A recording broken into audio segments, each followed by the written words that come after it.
Hi! Welcome to all. 'Sita Ramam' 53వ భాగం. ఇక కథలోకి వెళ్తే సంయుక్తతో పాటు సంయుక్త వాళ్ళమ్మ, మహేష్ ఉంటారు.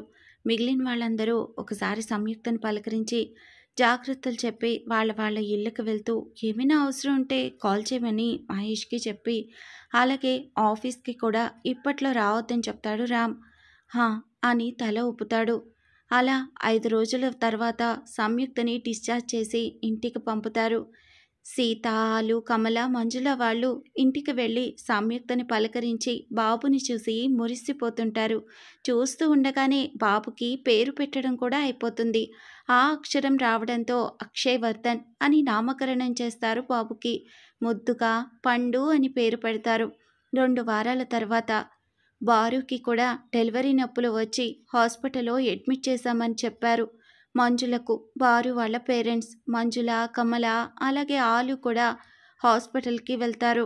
బేబీ బరువు ఎక్కువగా ఉండడం వల్ల నార్మల్ డెలివరీ సాధ్యపడదు అని ఆపరేషన్ చేయాల్సి వస్తుందంటూ డాక్టర్ చెప్తారు. మరో ఆలోచన చేయకుండా ఆపరేషన్ చేయమని చెప్తాడు బారు భర్త. 1 గంట తర్వాత డాక్టర్ బయటికి వచ్చి బేబీ గర్ల్ పుట్టింది, ఇంకో పావుగంటలో తీసుకొని వస్తారు, వెళ్ళి పిల్లల డాక్టర్కి చూపించండి పాపను, అలాగే మదర్ని మరో గంటలో రూమ్కి షిఫ్ట్ చేస్తాం అని చెప్పి వెళ్ళిపోతారు. అందరూ సంతోషంగా ఉంటారు. బిడ్డ తల్లి క్షేమంగా ఉన్నందుకు.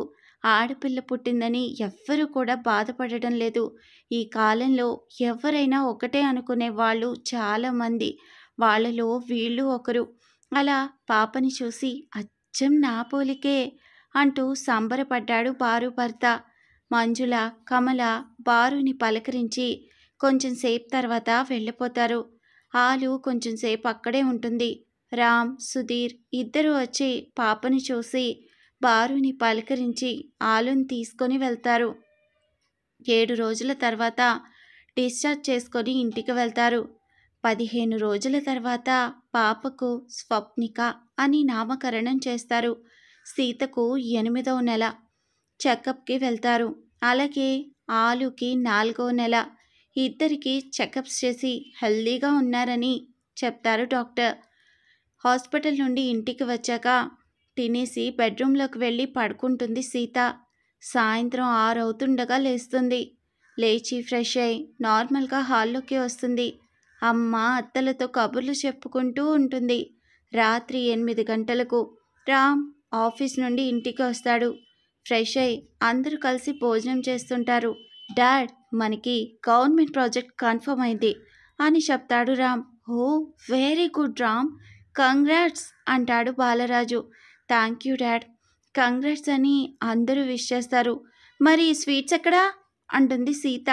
అందరూ సీతని చూస్తారు. అంటే గవర్నమెంట్ ప్రాజెక్ట్ కదా, అందుకే స్వీట్స్ అంటుంది తలదించుకుంటూ. నీకు స్వీట్స్ కావాలి అంతే కదా, దానికి సందర్భం ఎందుకు, ఇప్పుడు అలా తలదించుకోవడం ఎందుకు అంటాడు రామ్. రేపు ఈవినింగ్ తీసుకొని వస్తాను అంటుంది సీత. గదిలోకి వచ్చి సోఫాలో కూర్చుంటూ, రామ్ గారు, ఈ శనివారం వెంకటేశ్వర స్వామి గుడికి వెళ్దామా అని అడుగుతుంది. ఏంటి స్పెషల్ అంటాడు రామ్. ఏం లేదు, ఊరికే దర్శనం చేసుకోవాలని ఉంది. సరే సీత, అలాగే వెళ్దాంలే. సండే ఆలు బర్త్డే రామ్ గారు, అలాగే తనకి ఏమైనా గిఫ్ట్ కొందాం. సరే అంటూ సీత పక్కన కూర్చొని దగ్గరకు తీసుకుంటాడు. రామ్ చేతుల వేల్లోకి సీత చేతివేళ్లు ముడివేసి గట్టిగా పట్టుకొని రామ్ గుండెల పైన పడుకుంది సీత. ఏమైంది సీత అని అడుగుతాడు. రామ్ తల నిమురుతూ ప్రేమగా, భయంగా ఉంది రామ్ గారు. ఎందుకు? సంయుక్తకేమో నార్మల్ డెలివరీ అయింది, బారుకేమో ఆపరేషన్ అయింది, నాకెలాగో ఏంటో అంటుంది సీత. నీకు ఎలాగైనా నీకు ఏ కష్టం లేకుండా చూసుకోవడానికి నేనున్నానుగా.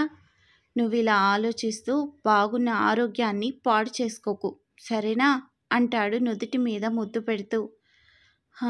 ఓకే అంటుంది మళ్ళీ గుండెలపైకి చేరుకుంటూ. ఈరోజు చాలా లేట్ అయింది, ప్రాజెక్ట్ కోసమేనా అని అడుగుతుంది సీత. అవును సీత, చాలా సంతోషంగా ఉంది.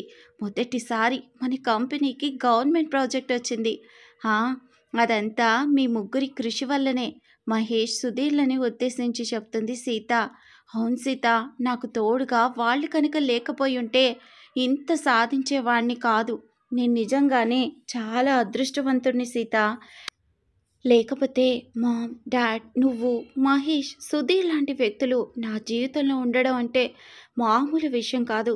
అందరూ ఎప్పుడూ నాకు తోడుగా ఉంటారు. రియల్లీ ఐఎమ్ సో లక్కీ అంటాడు రామ్.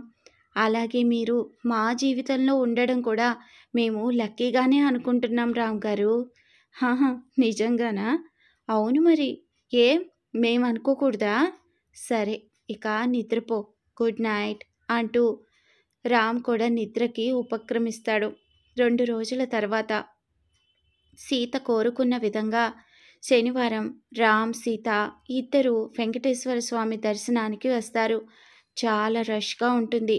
స్పెషల్ టికెట్ తీసుకొని, అందులోనూ ప్రెగ్నెంట్ కాబట్టి కొంచెం తొందరగానే దర్శనం చేయిస్తారు. గుడి చుట్టూ ఒక రౌండ్ వేసి ఒక ప్లేస్‌లో కూర్చుంటారు ఇద్దరు.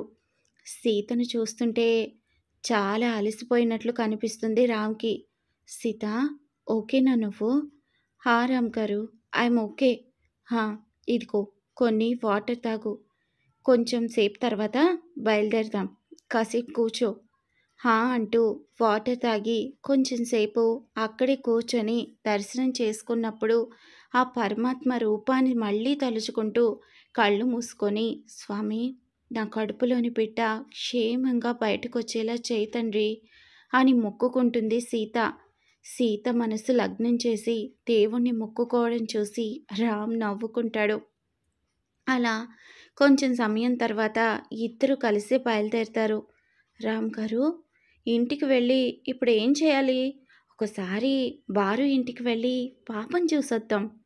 నేను చూడనే లేదు అంటుంది సీత. నీకు ఓకేనా సీత? మళ్ళీ ఎక్కువగా టైర్డ్ అవుతావేమో అన్నాడు రామ్. అదేం లేదు రామ్ గారు, పర్వాలేదు. ప్లీజ్ ఒకసారి వెళ్దాం. ఓకే, నీ ఇష్టం. కానీ ఏమైనా డిస్కంఫర్ట్గా అనిపిస్తే మాత్రం చెప్పాలి అన్నాడు రామ్. ఓకే, అలాగే. ఒక డ్రెస్ కూడా తీసుకొని వెళ్దామా? పాపకు డ్రెస్ తీసుకొని బారు ఇంటికి వెళ్ళే సమయం 12 అవుతుంది. అప్పటికే బారు పాపని అందంగా రెడీ చేసి నిద్రపుచ్చుంటుంది. రామ్, సీతలను చూసి పారు కుటుంబం చాలా సంతోషపడతారు. వాళ్లకు మర్యాదలు చేసి పాపని చూపిస్తారు. పాపకి తీసుకున్న డ్రెస్ ఇస్తుంది సీత బారుకి. అప్పటికే బారు వాళ్ళమ్మ ఆలు వాళ్ళమ్మకి కాల్ చేసి సీత వాళ్ళు వచ్చారని చెప్పడంతో ఆలు వాళ్ళమ్మ కూడా వస్తుంది పలకరించడానికి. అలా కొంచెం సమయం అక్కడ గడిపి ఇంటికి బయలుదేరుతామని లేస్తుంటే, ఎక్కడికి వెళ్ళేది సీత? ఈరోజు ఇక్కడే భోజనం చేసి వెళ్ళాలి మీరిద్దరూ. మొదటిసారి భర్తతో కలిసి ఇల్లు గడప తొక్కావు. అలా ఏం తినకుండా వెళ్తే నేను బాధపడతాను అని బాధగా చెప్పింది బారు వాళ్ళమ్మ. అన్నయ్య, ప్లీజ్ ఈ ఒక్క పూటకి ఇక్కడ భోజనం చేయండి అని బారు కూడా రిక్వెస్ట్గా అడిగితే రామ్ పర్మిషన్ ఇచ్చేస్తాడు. అలా ఇద్దరు అమ్మలు కలిసి వాళ్ళకి భోజనాలు రెడీ చేస్తుంటే ఇద్దరు స్నేహితులు మాటల్లో పడ్డారు.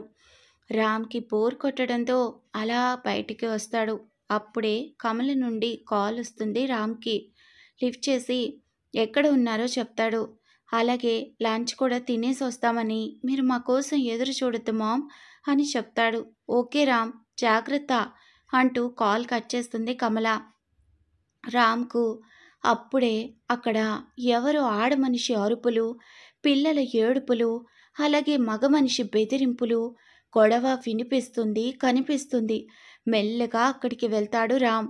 అక్కడ ఉన్న ఒక వ్యక్తిని, ఏమైంది, ఎందుకు అలా అరుస్తున్నాడు అతను అని అడుగుతాడు రామ్. ఆవిడ భర్త తాగి ఈ మధ్యే చనిపోయాడు. ఈ వెధవ దగ్గర 1,00,000 అప్పు చేశాడంట. పాపం ఆ విషయం ఆవిడికి తెలీదు. 2 పిల్లలు, వాళ్ళని పోషించుకొని ఇల్లు బాడికి కట్టుకోవడానికి చాలా ఇబ్బంది పడుతుంది. ఇంకా ఆ అప్పెలా తీరుస్తుంది? అందుకే వాడలా గొడవ చేస్తున్నాడు అని చెప్తాడు ఆ వ్యక్తి. రామ్ నేరుగా ఆ వ్యక్తి దగ్గరకు ముందుకు వెళ్ళి నిలబడతాడు. అందరూ రామ్ ఏం చేస్తాడా అని చూస్తున్నారు ఆతృతగా. తిట్లు తింటున్న ఆవిడ ఒక బిడ్డని చేతిలో మరో బిడ్డను పక్కన నిలబెట్టుకొని ఎవరా అని అనుకుంటూ కన్నీళ్లతోనే చూస్తోంది. అరుస్తున్న వ్యక్తి ఒక్కసారిగా రామ్ని పైన నుండి కింద వరకు చూసి, ఎవడ్రా నువ్వు? అంతే. ఆ మాట పూర్తిగా అనేలోపే వాడి చెంప పగిలింది. ఆ దెబ్బకు కిందకు పడ్డాడు. రేయ్, ఎవడ్రా నువ్వు? నన్నే కొడతావా? ఎంత ధైర్యం? అంటూ పైకి లేస్తాడు. నువ్వెవడ్రా? ఇంతకీ 2 పిల్లలున్న మహిళను ఇంతమంది ముందర అరుస్తున్నావు? సిగ్గులేదా నీకు? అంటూ కోపంగా అరిచాడు రామ్. అప్పుడే ఏదో పని మీద బయటకు వెళ్ళిన ఆలు వాళ్ళ నాన్న వస్తూ ఉంటాడు. అక్కడ జరుగుతున్న గొడవని చూస్తుంటాడు. రామ్ ఎందుకు వాడితో గొడవ పడుతున్నాడు అనుకుంటూ బైక్ పక్కన పెట్టి అక్కడికి వెళ్తాడు. అప్పటికే రామ్ వాడిని అరుస్తూ ఉంటాడు. దాని మొగుడు అంటూ ఉండగా మళ్ళీ వాడి చెంప పగులుతుంది. రే అంటూ ఉండగా ఆడవాళ్ళకి మర్యాద ఇవ్వడం నేర్చుకో. ఏం నీకు అమ్మ అక్క చెల్లెలు లేరా? వాళ్ళని ఇలాగే దాన్ని అని అంటే నువ్వు సైలెంట్గా ఉంటావా? అంటాడు రామ్. ఆ వ్యక్తి గుడ్లప్పగించి ఉరిమురిమి చూస్తూ ఉంటాడు. బాబు రామ్, ఏంటి ఇక్కడ గొడవ? అసలు నువ్వెందుకు ఇక్కడున్నావు? అంటూ కంగారుగా అడిగాడు ఆలు వాళ్ళ నాన్న. అదేం లేదంకుల్ అంటూ అక్కడ జరిగిందంతా చెప్తున్నాడు. ఏయ్ రేవతి, ఏంటే వాడికి నీకు ఉన్న సంబంధం? వాడి దగ్గర నన్ను కొట్టిస్తావా? నీ సంగతి చెప్తాను. నా డబ్బులు ఎలా రాబట్టుకోలో నాకు బాగా తెలుసు అంటూ అరుస్తూ ఉండగా, ఏంట్రా నువ్వు ఆవిడ సంగతి చెప్పేది? ఆవిడ భర్త నీ దగ్గర అప్పు తీసుకున్నట్లు నోట్ ఏమైనా ఉందా? లేదా ఇంకేమైనా ప్రూఫ్ ఉందా? చెప్పు. వాడు తాగి చచ్చాడు. 2 పిల్లల్ని పెంచడానికి కష్టపడుతున్నారు. ఆవిడ్ని నువ్వు డబ్బులు అంటూ ఇబ్బంది పెడుతున్నావు. నువ్వు కాదు, ఆవిడ సంగతి చెప్పడం ఇప్పుడే నిన్ను పొక్కలో వేస్తాను అంటాడు రామ్ కోపంగా. ఎందుకు వేస్తావు? నా దగ్గర సాక్ష్యాలున్నాయి. ఇదిగో వాడు సంతకం పెట్టిన బాండ్ అని బాండ్ పేపర్ చూపిస్తాడు. వెంటనే ఆ వ్యక్తి రామ్ ఆ పేపర్ని తేరిపార చూస్తూ బాగా చదివి, సరే ఇదిగో 1,00,000, దానికి వడ్డీ 20,000 తీసుకొని వెళ్ళు. మళ్ళీ ఆవిడ జోలికి వచ్చావో అంటూ ఆ బాండ్ పేపర్ చింపి వాడి ముఖాన పడేస్తాడు రామ్. డబ్బులు వచ్చాక నాకేం పని అని వాడు డబ్బులు లెక్క పెట్టుకుంటూ వెళ్ళిపోయాడు. ఇదిగో అమ్మా, ఈ డబ్బులు ఖర్చులు కొంచు. నీ పిల్లలకు మంచి జీవితాన్నివ్వు అంటూ 20 లక్షల చెక్ ఆవిడ చేతిలో పెడతాడు రామ్. బంధువులు పక్కనుండే వాళ్ళు కూడా తనకి సహాయం కాదు కదా, వాడికి నచ్చ చెప్పడానికి కూడా రాలేదు. అలాంటిది రామ్ అంత సహాయం చేసి మళ్ళీ ఇంత డబ్బులు ఇచ్చేసరికి ఆవిడ రామ్ కాళ్ళ మీద పడి ఏడుస్తూ, చాలా ధన్యవాదాలు సార్ అంటూ ఉండగా తనని లేపి, నీ పిల్లల కోసం ఇచ్చాను అమ్మా, వాళ్ళకి మంచి భవిష్యత్తు ఇవ్వు అని అక్కడి నుంచి వెళ్ళిపోతాడు. రామ్ చేసిన పని అంతా ఆలు వాళ్ళ నాన్న ఇంట్లో చెప్తాడు. అందరూ సంతోషపడతారు. సీత చాలా గర్వంగా చూస్తుంది. అలా ఆ పూటకు అక్కడే తిని ఇంటికి సాయంత్రానికి బయలుదేరతారు. అక్కడ జరిగిందంతా సీత ఇంట్లో చెప్తుంది.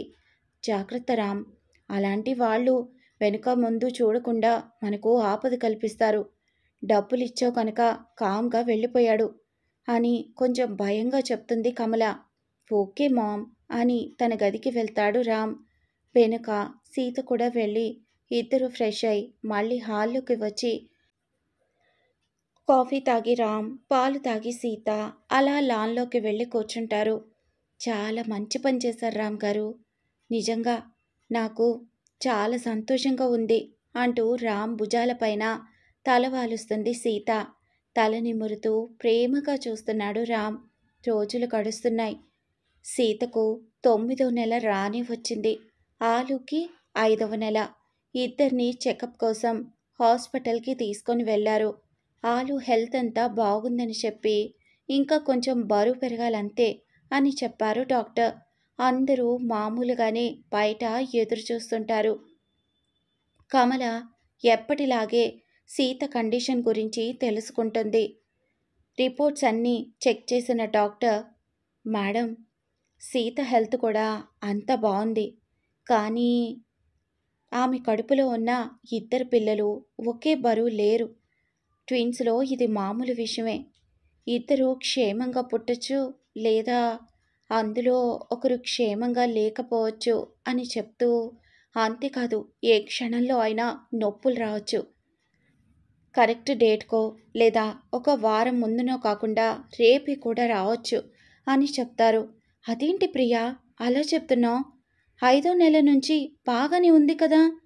అవును మేడం, అందుకే కనీసం ఒక్క బేబీ అయినా సేఫ్గా ఉన్నారు అని చెప్తుంది డాక్టర్. ఇప్పుడు ఎలా శ్వేత అంటూ కంగారుగా అడుగుతుంది కమల. ఇక రానున్న ఎపిసోడ్స్లో ఏం జరగబోతుందో తెలుసుకోవాలి అంటే మన ఛానల్ని సబ్స్క్రైబ్ చేసుకోండి. ఈ ఎపిసోడ్ కనుక నచ్చితే తప్పకుండా లైక్ చేయండి. అలాగే కామెంట్ సెక్షన్ పక్కన కనిపించే హై బటన్ని కూడా ప్రెస్ చేయడం మర్చిపోకండి. Thanks for listening.